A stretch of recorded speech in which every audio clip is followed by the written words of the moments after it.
जब मैंने साफ साफ कह दिया कि मैं संत और साधु नहीं हूं, मैं गृहस्थ हूं, तो आप बहुत काम करेंगे। सुना आपने जय किशोरी ने क्या कहा? भगवान की कथा करना मेरा काम है। आप सब मूर्ख हो जो उसे धर्म से जोड़ रहे हो। आपको क्या लगता है मैं व्यास गादी पर बैठकर भगवान की चर्चा करती हूँ, भागवत कथा करती हूँ तो क्या मुझे भगवान से प्रेम है? नहीं नहीं, आप तो मूर्ख लोग हो यार। आपने कैसे सोच लिया कि मुझे भगवान से प्रेम है इसलिए मैं भगवत कथा करती हूँ? मुझे तो पैसों से प्रेम है, इसलिए तो मैं 9 से 10 लाख रुपए चार्ज करती हूँ एक एक कथा करने का। सॉरी, कथा करने का नहीं, वो तो मेरा काम है, वो कोई धर्म का काम नहीं है। बढ़िया बढ़िया। आपको क्या लगता है मैं कथा करती हूँ ताकि आप लोगों का भगवान के प्रति प्रेम बढ़े, आपका उद्धार हो? आप तो गलत सोच रहे हो। मैं कथा करती हूँ ताकि मुझे 9 से 10 लाख रुपए कथा करने का मिले, मैं 2 लाख का आईफोन खरीदूं, 2.5 लाख का क्रिश्चियन डियोर कंपनी का बैग खरीदूं। इसीलिए तो मैं कथा कर रही हूँ ताकि मैं करोड़ों की गाड़ी में घूम सकूं। अब आपने फालतू में उसे जोड़ लिया कि मैं कथावाचक हूँ, मैं धर्म गुरु हूँ। मैंने तो ऐसा कभी बोला ही नहीं। मैं तो एक आर्टिस्ट हूँ, एक बिजनेस वुमेन हूँ जो कि पैसा कमा रही हूँ और लग्जरी लाइफ जी रही हूँ। अब आप अगर मुझे कथावाचक समझ रहे हो तो ये तो आपकी मूर्खता है। धनादि धर्मम, पैसा वही अच्छा जो धर्म के काम में है। क्या बोला जय जी? पैसा वो अच्छा है जो धर्म के काम आए। आपने जो 2.5 लाख का बैग खरीदा क्रिश्चियन डियोर कंपनी का, जो गाय की चमड़ी से बना हुआ है, वो धर्म का काम था? बिल्कुल। आप जो कथा में बोलते हो ना गाय हमारी माता है, लेकिन आप ही गाय की चमड़ी से बना हुआ बैग यूज कर रही है। भले आपने इंटरव्यू में बोल दिया कि वो कस्टमाइज बैग है, मैंने ऑर्डर पे बनवाया है और वो गाय के चमड़े का नहीं है, लेकिन आपने उस कंपनी से खरीदा ही क्यों जो गाय की चमड़े का बैग बनाता है?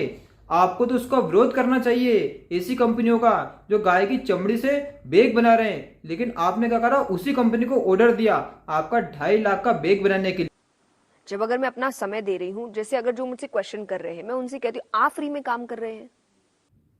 हाँ, सही कहा जय जी। जो व्यक्ति काम करता है उसको उसके पैसे मिलने चाहिए। अगर आप यही पैसा डॉक्टर, इंजीनियर या कोई और बिजनेस करके कमाती तो आपके ऊपर कोई उंगली भी नहीं उठाता। लेकिन आपने क्या किया, धर्म के नाम पर अपनी दुकान खोल ली है और आप धर्म के नाम पर पैसे कमा रही हो। आपको बता दूं कि जहां धर्म, जहां भगवान आ जाते हैं वहां पर फिर पैसे की बात नहीं होती है, क्योंकि पैसे से हम अध्यात्म नहीं खरीद सकते और जहां पैसे की बात होती है वहां अध्यात्म नहीं होता है। नहीं बोलेगा जय, जो नहीं बोलेगा जय उसकी होगी छोरी 6। कभी मौका मिलता है जो बोलेगा उसके लड़का होगा और जो नहीं लड़की नहीं 6। आज के टाइम पर हर एक व्यक्ति अभिनव अरोड़ा के पीछे पड़ा हुआ है, जो कि एक 9 साल का बाल संते एक धर्म गुरु के रूप में उभर रहा था।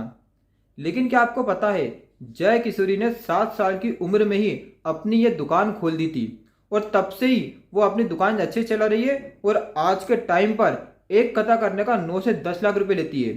साथ ही अपनी वेबसाइट से भी वो लाखों रुपए कमाती है। वो इस बिजनेस में आई इसलिए थी ताकि वो करोड़ों रुपए कमा सके, जो कि वो कमा भी रही है। ना जय किशोरी को धर्म से लेना देना है, ना भगवान से लेना देना है, ना वो चाहती है कि लोगों का उद्धार हो। वो सिर्फ पैसे कमाने के लिए ही व्यास गादी पर बैठी हुई है और भगवान की कथा कर रही है। आपको क्या लगता है अगर जय किशोरी को भगवत कथा करने के पैसे नहीं मिलेंगे तो वो कथा करेंगी? बिल्कुल नहीं करेंगी। वो तो साफ साफ कहती हैं कि मैं ये काम कर रही हूँ ताकि मुझे पैसे मिले, क्योंकि मैं तो एक गृहस्थ इंसान हूँ और मुझे अपनी नीड है, मुझे एक लग्जरी लाइफ जीना है, उसके लिए मुझे लाखों रुपए चाहिए। और मैं लोगों से भी यही कहती हूँ कि आप भी पैसे कमाइए। बिल्कुल आप सही बात बोलती हैं, क्योंकि आप जो करती हैं वही आप लोगों से बोलती है। लेकिन लोगों में इतना टैलेंट नहीं है ना आपकी तरह कि कथावाचक बनकर लोगों को गुमराह करें कि मैं कथावाचक हूं, मैं आपको भगवान के मार्ग में ले जाऊंगी। क्योंकि पैसों से अध्यात्म खरीदा नहीं जा सकता। जिस भगवत कथा में पैसों की बात होती है वहां पर आपके जैसे पाखंडी और स्वार्थी लोग बैठे हुए हैं, जिन्हें भगवान से, जिन्हें धर्म से कोई मतलब नहीं है, जो व्यास गादी पर सिर्फ इसलिए बैठे हैं ताकि वो पैसे कमा सकें। अगर आपको पैसे नहीं मिले तो आप कथा भी ना करें। आप कथा इसलिए करते हैं ताकि आपको पैसे मिल सकें। आपको भगवान से, धर्म से, लोगों के उद्धार से, इन सब चीज़ों से कोई मतलब नहीं है। आपको सिर्फ पैसा कमाने से मतलब है। मुझे फर्क नहीं पड़ता, मुझे नहीं फर्क पड़ता, मुझे फर्क नहीं पड़ता, मुझे फर्क नहीं पड़ता, मुझे फर्क नहीं पड़ता। पहले का समय था जब कोई व्यक्ति तपस्या करता था, पूरे शास्त्र पढ़ता था, जब उसको ज्ञान हो जाता तब वो ऋषि, मुनि, संत, कथावाचक या धर्मगुरु कहलाता था। तब जाकर वो किसी राज दरबार में उनका कुलगुरु बनता था उसके ज्ञान के आधार पर। लेकिन आज के समय पे क्या हो रहा है, कोई भी व्यक्ति थोड़ा सा कथा पढ़ लेता है, 9 साल के 10 साल के बच्चे जिनके दूध के दांत नहीं टूटे हैं वो व्यास गादी पर बैठकर भगवान की कथा कर रहे हैं, वो भगवत कथा कर रहे हैं। अब आप सोचिए वो कितने मूर्ख लोग होंगे जो पांडाल में बैठे हैं उनकी कथा सुन रहे हैं। मैं इसका विरोध नहीं कर रहा हूं कि कोई भी कथावाचक नहीं बन सकता या कोई भी भगवत कथा नहीं कर सकता है, बिल्कुल कर सकता है, इस देश में सबको आज़ादी है।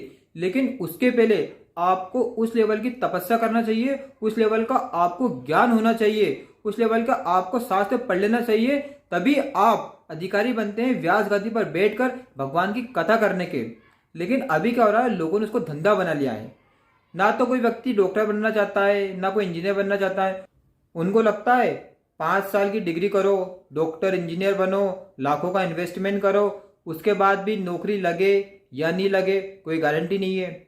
इससे अच्छा क्या है, थोड़ा सा शास्त्र पढ़ लो, थोड़ा सा ज्ञान ले लो और कथावाचक बन जाओ, लाखों रुपए कमाओ।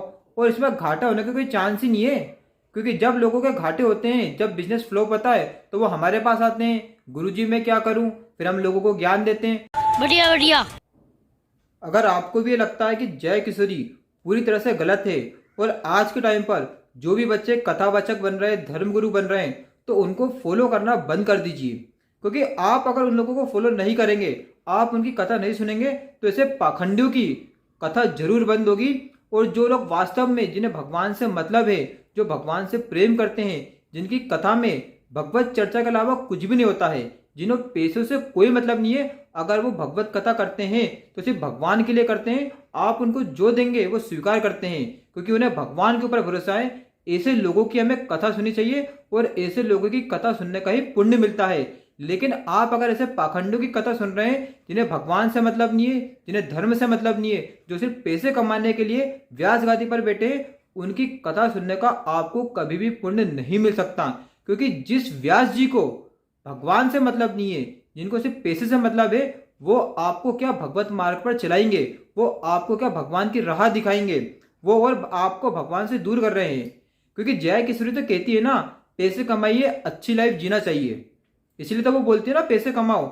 लेकिन वो कभी उसको बोलती है कि पैसे के पीछे मत भागो, भगवान के पीछे भागो, भगवान से प्रेम करो, ऐसा तो वो बोलती नहीं है। क्योंकि वो खुद पैसों की भूखी है, वो सिर्फ पैसे कमाने के लिए कथा करती है। तो उनकी कथा आपको पूरी तरह से बहिष्कार कर देना चाहिए, उनकी कथा आपको कभी भी नहीं सुनना चाहिए। अगर आपको ये वीडियो अच्छा लगा हो तो वीडियो को लाइक कीजिए, चैनल को सब्सक्राइब कीजिए। जय श्री कृष्ण, राधे राधे।